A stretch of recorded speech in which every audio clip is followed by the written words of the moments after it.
I've reviewed a lot of electric vehicle charging adapters over the years. In fact, I probably have most of the different varieties that have been made here in the garage. And most recently, I've reviewed a lot of the NACS to CCS1 adapters. Now that Tesla has opened its Supercharger network up to other electric vehicles, those vehicles need an adapter to be able to access Tesla Superchargers. And these here are some examples of the NACS to CCS1 adapters you can use to charge your non-Tesla on a Tesla Supercharger. But there's a new one that's coming to market soon in about a month or two. And it's this adapter right here, made by Amphenol. And there's something different about this adapter than any of the other adapters. And that's the fact that it's coming to market already safety certified. This is the first NACS to CCS1 adapter that has passed UL 2252's electric vehicle adapter certification.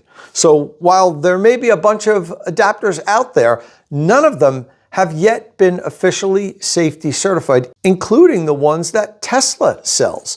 Up until just last month, there was no official certification protocol for electric vehicle charging adapters, but there is now, and it's called UL 2252. And Amphenol was the first company to have their adapter tested and passed that certification process. So this is it right here. It has a very similar form to the Tesla adapter. We're going to get into taking a closer look at it in a minute. But in this video here today, I'm going to use this to charge my Ford F-150 Lightning. And then I'm going to interview Mariano Rigotti, who is the business development manager for Amphenol. So first up, let's take a look at this adapter's key features, and then I'll head up to a local supercharger and see how it works with my Lightning.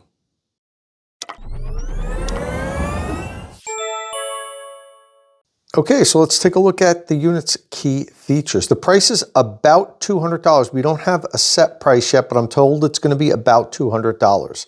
Maximum voltage is 1000 volts. Maximum rated amperage is 380. It weighs 1 pound, 15.6 ounces. The dimensions are 4 7/8 inch by 3 inches by 2 7/8 inches. It has an IP67 rated enclosure. Both the CCS1 side and NACS size locks are automatic. It has 2 thermal sensors. It is CSA safety certified to UL 2252 standards. I don't have information on the warranty yet. That should be available closer to the unit being able to purchase. And Amphenol is making the unit in India. All right, so I'm up here in Alamucci, New Jersey at the Alamucci Tesla Supercharger, and I'm going to do a 10 to 80% charge recording on my F-150 Lightning with the Amphenol NACS to CCS1 adapter. As I did with the other adapters that I reviewed, I charge from 10 to 80%. We'll see how long it takes. I'll monitor how much power the vehicle is taking in through the app. Unfortunately, the Lightning doesn't give me a display in the car, but I can look at it through the app. I just have to keep refreshing it. The Lightning should charge from 10 to 80% in right around 40 minutes. Ford pushed out an OTA update recently and made that 10 to 80% charging session about 5 minutes faster than it previously was. So if this supercharger delivers the amount of power the Lightning is willing to take in, and if the adapter doesn't derate it or anything like that, we should be looking at about 40 minutes for 10 to 80%. So I'm going to plug it in now. I'm going to take the temperature of the adapter every 5 minutes during the charging session at the same area right on the side. And I'm also going to monitor the state of charge, and we'll see where we are after a certain period of time and how hot the adapter is. And we'll take a look at all the data once I get back home. So let me plug it in now. I've enabled plug-in charge on the Lightning, so all I have to do is plug the adapter in, and it should automatically start charging. All right, plugged in. Let's see, when the light starts spinning inside the charge port door, that means it's charging. But for now, let's take the temperature of the adapter. Okay, it's 79.5 degrees. So that's the starting temperature, 79.5 degrees. It's a nice breezy day. I don't know if you could tell that from the video, so that should actually benefit the adapter. It should cool it down a little bit more, but I'm just curious to see if it allows the Lightning to hold full power for that boost period that the Lightning has, where it accepts 500 amps for somewhere between 6 and 8 minutes, depending on the state of charge. We are charging now. I hear the Lightning's thermal management system kicked in, so I'm going to monitor it now, and then we'll review it once the charging session's over. All right, so back from charging. It's actually 2 days later because I wanted to do 2 recordings. The recording that you saw me starting up in Alamucci took about 6 minutes longer than what a normal 10 to 80% charging session takes me. And I wanted to see if it was the adapter or possibly the vehicle or the charger itself, so I needed to repeat it and do it again. In that session, it took me about 46 minutes to charge from 10 to 80%. Usually takes me about 40 minutes. The thing is, it seemed to hold the 500 amp pole for about 6 minutes, which is close to what I normally see. It's usually about 7 minutes with the Lightning. That first 7.5 minutes, I get full current, then it starts ramping down. It seemed like it might have stopped a minute or so earlier, and I wanted to eliminate the fact that it could be the adapter by doing another charging session, seeing if I could repeat it.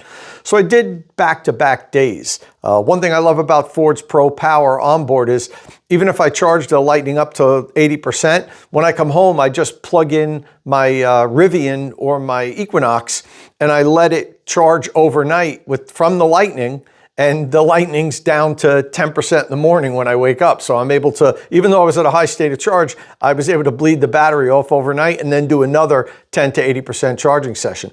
And the second session was much better.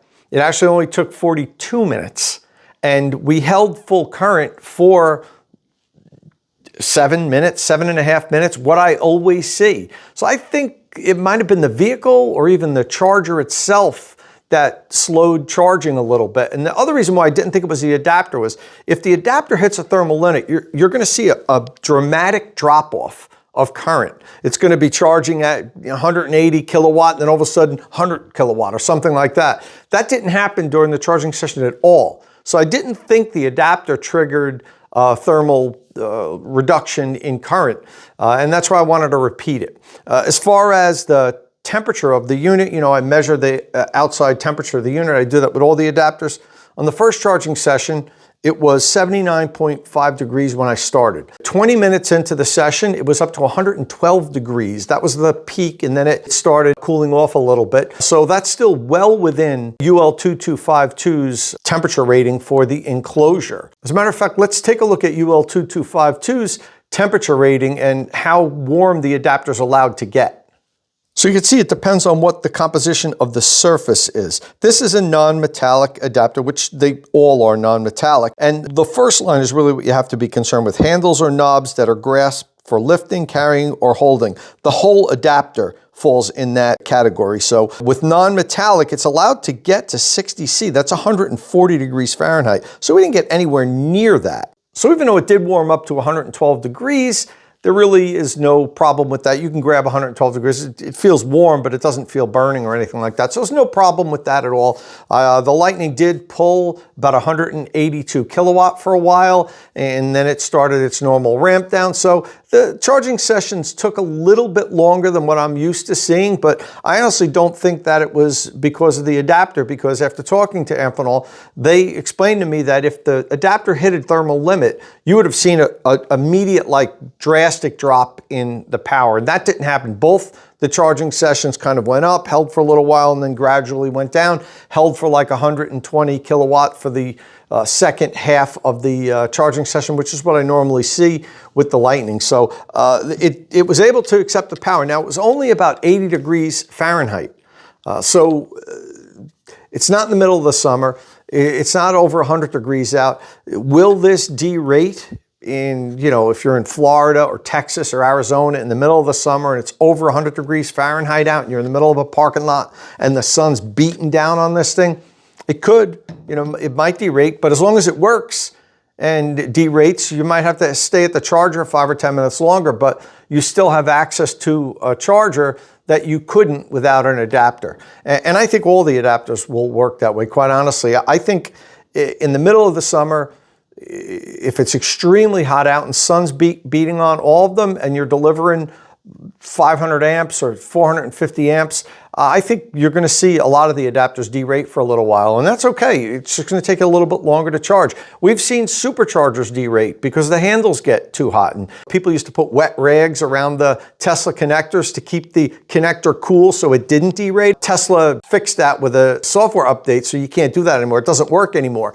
But that happens, and it's a safety feature. I know you want to charge as fast as you can, but safety first. You don't want to exceed the limits of the connector, the adapter, or your charge inlet. Next up, we're going to talk to Mariano Rigotti from Amphenol and see what he has to say about the adapter. State of Charge is powered by Qmerit, North America's premier installer of electric vehicle charging equipment. After I've helped you decide which charger to buy, follow the link in the description of my videos and have Qmerit install it. And if you do follow that link, Qmerit will waive the $150 installation deposit. But this is an exclusive offer for State of Charge followers. So in order to get that offer, you must follow the link in the description of my videos. All right, so we're here today with Mariano Rigotti from Amphenol. Mariano, thank you for joining us here on State of Charge to talk about your new NACS to CCS1 adapter here, the very first one on the market that actually got UL certified. So first up, why don't you tell us what you do for Amphenol, and then tell us a little bit about Amphenol, because Amphenol is one of the biggest companies in EV charging that nobody's heard of. Well, we are actually in any kind of connectivity business, but we always focus in a B2B business. The adapter might be our first B2C business. We are very strong in coax cable, for example. So in your internet connection, I'm sure you're using us. But basically, I'm the business developer for EV charging for Amphenol. And Amphenol is a company with more than 300 factories in the world. We produce everywhere in all the continents. And we have been in business since forever. We do $15 billion turnover, and you can find all the information in the stock exchange. We are APH, and you can also see our performance and how we're growing. And so while people may not have heard of you, they have they've used your equipment to charge their EVs, even though they don't realize that, right? Because you have equipment in many of the DC fast chargers on the market today. You supply them with components. Could you tell us a little bit about what components do you supply? Right. So Amphenol produce connectors, cable assemblies, sensors, and antennas. That's our products, and we will never go vertically integrated to do a charging station. That's not our purpose. Our purpose is always try to supply with the best connecting technology to our customers to go to market. The adapter is an exception because it's something to sell directly to the user. But that's why you don't know us, is because we are partnering with the best of the industry in order to help us. It is possible that you have seen this kind of connector around in some of the chargers. So most of the new chargers with NACS, actually, we are supplying a lot of them. Or you might be familiar with the CCS1, that is the strongest and the most rugged CCS1 in the industry today. And so we have been in the industry, in the EV charging industry, for more than 9 years now. We supply everywhere in the world, Asia, Europe, and also North America. Right, and that's B to B. So have you lost your mind? Why do you want to go B2C now? Why do you want to deal directly with people rather than businesses? So the question is why we were not doing it before, right? The adapter business is not a new business, but it's a new business to make it safe. There was not a standard to comply in order to guarantee that what you were selling was applying and meeting a safety recommendation. UL did a a first deployment of UL 2252, that is the adapter standard, that it was for different small details was not possible to make it certifiable. And now 2 months ago or a month ago, they released the upgrade that is finally able to certify it. With that, we have been working for more than a year about developing our version that can meet that particular certification, so we can prove that we are the minimum safety that is supposed to be legally applied in North America. And then obviously we have some key selling points that we exceed that standard. We have in particular, we have a metal hook that is stronger than the industry. We have a particular material on the adapter itself that is 3 times stronger than what is the competitor. And we also have a particular mechanism that is, we believe, nicer than some of the adapters, or at least to the same best level of the best adapters. And as a reminder, actually all networks operators ban the use of adapters that are not UL certified, and this is the first one, or EV OEM approved. Now, the EV OEM approved is for that particular car. You're not supposed to use that adapter to any other car, because you just don't know what you don't know, basically.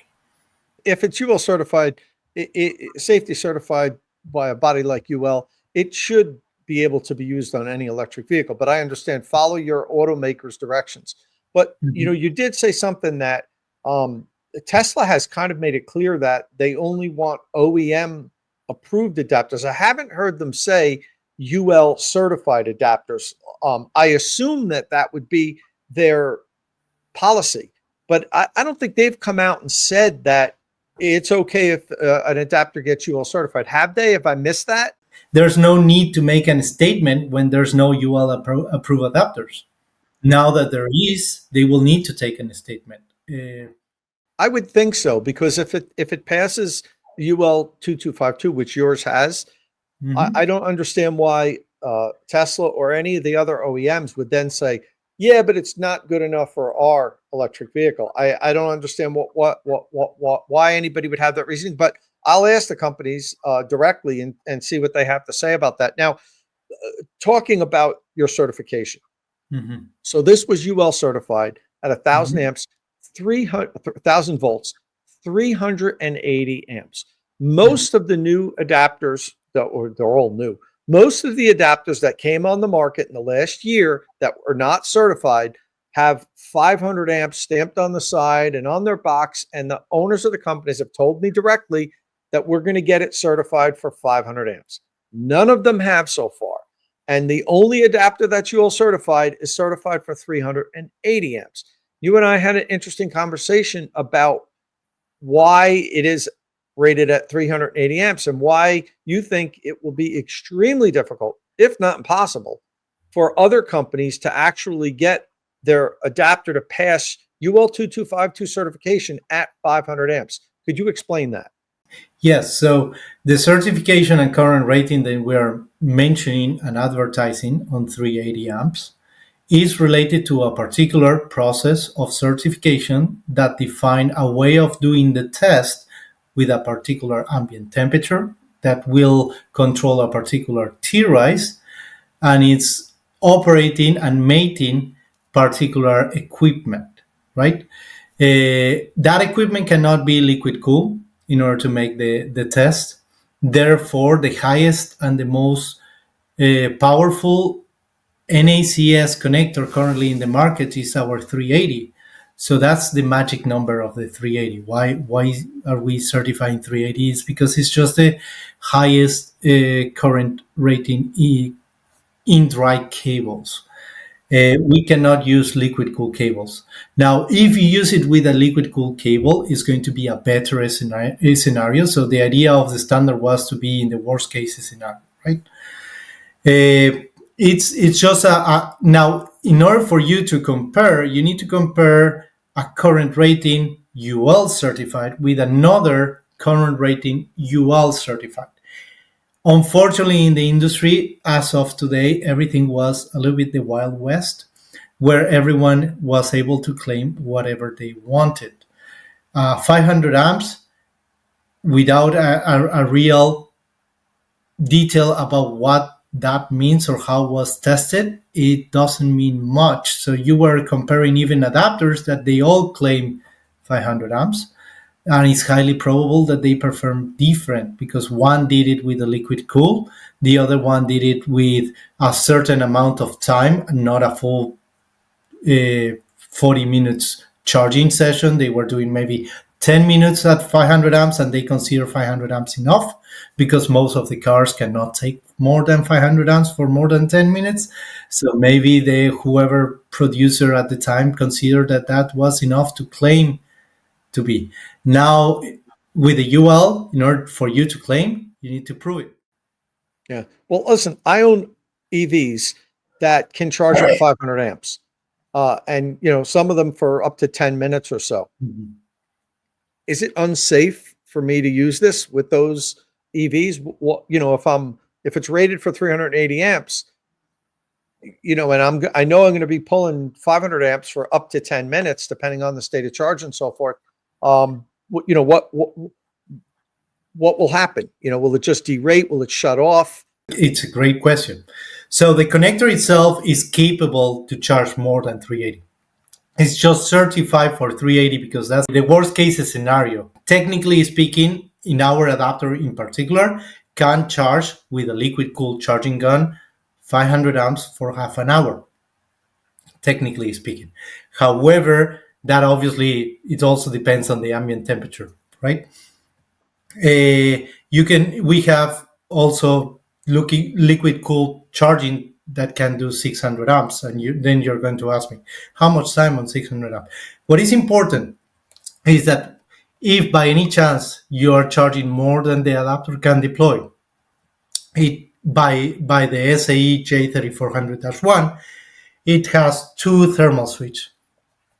The first thermal switch will help you and will ask the charger to actually fold back the current.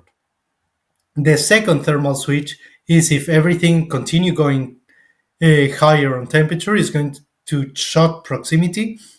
So basically it's going to stop the communication between the EV and the EVSE, the charger, and it's going to stop the charging session. So even if you charge on a higher current, if you utilize a UL certified charger, it's going to protect itself and react on time. Okay. Are there two thermal switches on each end or one on each side? How does that work? In our end, we just have two thermal switches in the adapter, and we trigger it considering the time that it takes to respond on both sides. Okay. So they're not at the ends. Yeah. Okay. I can't wait till we get other UL certified adapters to do apples to apples comparisons, because like you said, unfortunately everyone's still claiming 500 amps, but nobody's gotten certified. I have a feeling that's why we haven't had other adapters come out and say, oh, we've gone through certification, because they were all waiting for the certification to be finalized. And as soon as it got finalized, you submitted and got it approved, within a week or two of that. We submitted actually in December, and it was in ballot. So it was in a voting process that it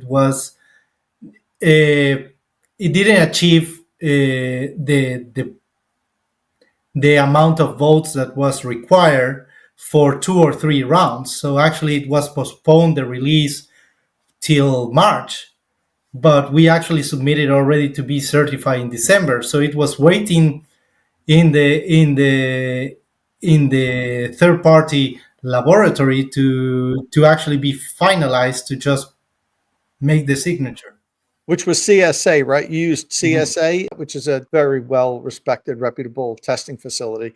Okay, so if somebody wants one of these, you don't have normal channels to buy equipment. You don't have an e-commerce store.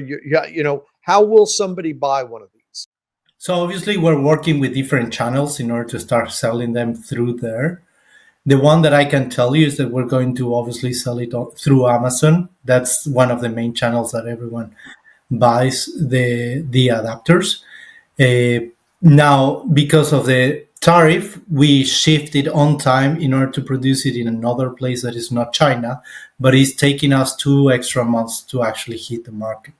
So we're planning to hit the market in 2 months. So you were going to build in China, but now you're not because of the Right. tariffs. Yeah, I mean that would, Mhm. everybody's. I'm hearing this from a lot of companies that I deal with. They're looking for other Mhm. avenues to manufacture. So when do you expect it to be available without holding you to a date? So end of June, July is going to be ready the DC adapter NACS to CCS1. We're also working on the J1772 to NACS adapter. We are actually releasing tooling as we speak. The beauty about this one in particular is that I consider that it's way safer than anything in the market is that it does have the locking mechanism for the J1772 because even if theoretically the standard requests 100 milliseconds to disconnect to avoid disconnecting under load, we have proven tests that you can do it on 25 milliseconds. So a lot of people is on mating under load and it's kind of dangerous. So this is a particular safety, and then obviously two thermal switches also in this one.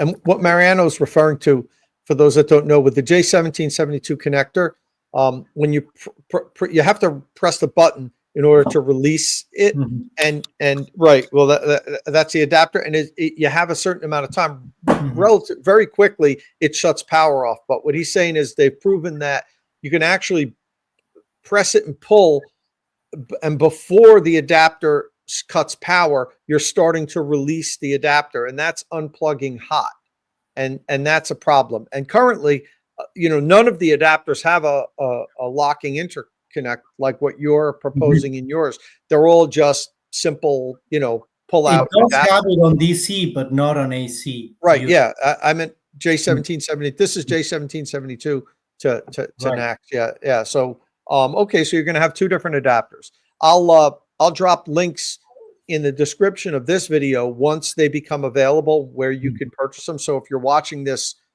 3 months after we've recorded it, you can go down in the description and click on the link and purchase it off of Amazon. And perhaps if you have another e-commerce store, I'll put the link into that also. And these sell for around $200. The price Mhm. range is like 175, at least for the good ones, to like 225. There's Mhm. actually one of these adapters you can buy for $100 on Amazon. Don't You buy get that. what you pay. Don't And buy that. yeah, you're compromising a very expensive EV with a very expensive house and your life itself for a few bucks. Yeah, nothing is for free in life, and I'm not saying to go for the most expensive one because not always the most expensive is better. But certainly, first look for the UL certification. I will always pitch go for Amphenol, but we know about connectors. We have been doing connectors for 100 years, and we have even been in the moon with the Apollo project in the in the spacesuit. So it's like obviously I'm going to pitch my company, but at least get a UL certified adapter or one that is approved on your vehicle. Well, the truth of the matter is the only reason why I even gave this any oxygen, Mariano, is because you were Amphenol. I Mhm. have dozens of companies are asking me to review their adapters from these no-name brands that I've never heard of. Not saying they're all terrible. I don't have the bandwidth to review 100 of them. I just picked a couple of the companies that I believed were reputable, established companies that I've used their products before, like Lectron and A to Z, of course, the Tesla adapter, that I felt comfortable working with them. But some of these other companies that are, telling me, oh, we'll give you $30 for each one you sell on your link, and we're selling them for $150. So they're going to take $120. It can't possibly be made well. There's very good reviews that you did about, for example, AC and DC adapter in one. Never, ever do that. Adapters that can hot disconnect. Never, ever. Especially if you're running anything more than 32 amps. So all DCs that you can disconnect on the load. never, ever, not even consider it. And if you have one, I will certainly consider to buy another one.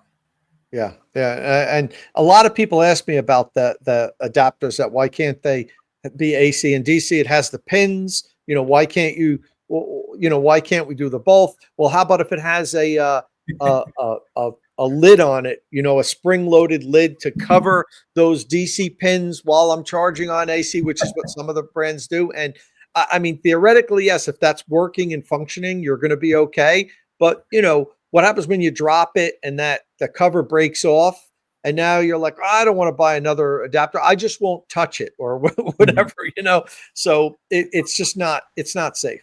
And then the other key thing is, yes, it's working, but what happens when something happens, right? And that's where the UL certification is going to give you a bare minimum safety. It's like we define a way how to protect yourself with a thermal switch that is going to eventually require a reduce of current or eventually stop communication to stop the temperature rise.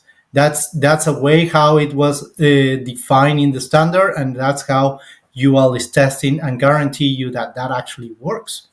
So it's not just yes, it's working. Is yes, when something happens, what's going to happen, right? Well, listen, thank you for coming on. Good luck with the adapter. I still think you're crazy for going B to C after going B to B for all these years, but good luck with it. It's a solid adapter. I've talked about this in the review already. Feels extremely well made. This guy's heavy. The plastic is extremely strong, solid construction. I feel comfortable recommending this product as I did with a couple of the other adapters that I've used so far, but I'm waiting on them for UL certification. So, for now, too bad you didn't have these already made and ready to go, because that's a huge advantage. It'll be a shame if the other guys all get UL certified before you're able to get this thing shipped over. We need competitors. I actually want competitors. I want competitors that can speak the same language. We need competitors with UL 2252. So you can actually compare and allow customers to make the right choice, right? I really think that it is not a market for one. And hopefully, and a reminder to everyone, remember that the best adapter is a no adapter. If you can charge to a native charger of your vehicle, go always on that one. There's plenty of chargers right now that actually have both. If you can, go always to your native charger. The adapter, it should be in a transitional way that we are embracing the J3400 NACS, and it's just on those moments that you do need to charge and you don't have any other way. Yeah, no, you're 100% right. There's no need in introducing another potential failure point. And that's what an adapter is. But knowing this market here in the US now, Mariano, Tesla superchargers are everywhere. It's extremely tempting to use a Tesla supercharger if you have a CCS vehicle, because you've been driving by them for all these years and not able to use them. Now all of a sudden you've got the golden ticket to the kingdom, so you want to use that. So in this transitional period over the next 4, 5, 6 years, let's say, I think the adapters are going to play an important role. But after that, beyond say 2030, we're not going to need these anymore, in my opinion. So in any event, 25 years ago, most of the vehicles are still shipped with CCS1, and vehicles will last at least 10 years. Oh yeah. So it's going to take a while. It's going to take a while. Hopefully it's going to be reduced. It's funny, but I want the market to go away because it's safer for everyone. Yeah. Well, it will, but for now, good luck with selling these, and I'll probably do a little short video announcement once they are available to buy, because we're still a couple months away from that, just to let everyone know who's watched this video that maybe they're holding out for one, that they're available. And again, thanks for coming on. I appreciate it, and good luck with the adapter. Thank you very much, Tom. And once again, I'd like to thank Mariano for coming on State of Charge. I think that was interesting, particularly the part that He said Amphenol wouldn't make and sell an adapter until there was a safety certification process, because they weren't going to make and sell a consumer product that couldn't be safety certified. So kudos to Amphenol. They went out and got their adapter safety certified before everybody else did. So I guess this has to be my favorite adapter right now, because it's the only one on the market that's safety certified. Doesn't mean that I don't like some of the other adapters that are out there. I still use the Electron. Oh, this one's actually the Electron Vortex, and this is the Ford branded one that they co-engineered with Electron, but it looks the same as the Vortex. This is the A to Z Typhoon Pro adapter. Both of these I think are super high quality, and I believe they will get safety certified really soon. I know they're in the process. And the Tesla adapter, of course. And if you notice, the form of these are very similar. I mean, Amphenol really went out and made a compact adapter like Tesla did, as opposed to these are like kind of like charging gun adapters. I actually like this form function a little bit better. For me, it just, I don't know, it feels better in my hand. It feels a little more substantial, but these work fine. And this is really heavy. It's actually much heavier than the Tesla adapter. It weighs more than 1/4 pound more. This guy here is just under 2 pounds, and this weighs 1 pound, 11 ounces. It's basically the same size, a little bit bigger, but it weighs a lot more. It feels stronger in my hand. The one thing that I like about the Amphenol adapter over this one, the form function, actually there's two things. Number one, it's this lock release mechanism on the side. I really don't like the way you have to put your hand in here to release it. That's number one. But number two, see how the locking tab on the top is exposed? So if you drop it, that could break. Now it is metal, but it could break because there's nothing protecting the top of it. The Amphenol one, that tab only sticks out a little bit because it's protected right here. So that could be a big difference there. If you drop this and break it, you know, you're not gonna, there's no warranty on that. So I like this for those two reasons. And actually the third reason is also the weight. It just feels more substantial in your hand. So I'm gonna use this guy for a while. It comes with a nice handy carrying case. You can't buy it yet. As Mariano said, they're targeting June, I think, for release. They were going to make it in China, but with the tariffs going on now, they switched manufacturing to India, and that delayed them a couple of months. It was supposed to launch right around now. I think in May was their original target. That's why they got me the adapter a little bit early so I could use it for a while and do a review. Yeah, I'm going to add this to the recommended list of adapters. I'm still not going to take these guys off the list yet. I'm going to give them another month or two to get UL certification, but I expect that to happen. I've talked to both companies. I know they're both in that process. And as far as this being certified for 380 amps, that's the interesting conversation, because we've been talking about 500 amps all along. And I even criticized Kia for bringing an adapter to market that they said is only good for 350 amps. I may owe Kia an apology. I'm going to wait until this plays out with the other adapters, because if we find out that none of the other adapters are getting UL certified for over 380 amps, now the 350 amp adapter that Kia put out doesn't seem so bad after all, does it? So, you know, we're going to have to wait and see what happens with the other adapters. I've been talking to the companies. I've talked to other people in the industry, and I've talked to people that have said they don't believe any adapter is going to be UL certified at above 400 amps. So, you know, we'll see. But it doesn't mean that you can't charge at 500 amps, because they're all able to sustain 500 amps passing through for a prolonged period of times, particularly because you're going to be charging from a liquid-cooled cable, and that's going to keep the connector cooler. That's the whole issue with these not being able to get certified at 500 amps. If the UL testing protocol allowed them to test with liquid-cooled cables, even Mariano said that he believes that this would have gotten approved for 500 amps. And there's other people that I've talked to that are making adapters right now that said if they were able to use a liquid-cooled cable, it would be a no-brainer, because they already have all the data. Because when they did their internal testing, they were testing with liquid-cooled cables, because that's what people are going to be using in the field. But you can't do that to get UL certification. So All right, well, I think I've talked enough about the Amphenol adapter. If you have any questions about it, please leave them in the comment section below. And if this is your first time here at State of Charge, please hit that subscribe button and ring the notification bell so you don't miss any upcoming electric vehicle news and reviews. And as always, thanks for watching.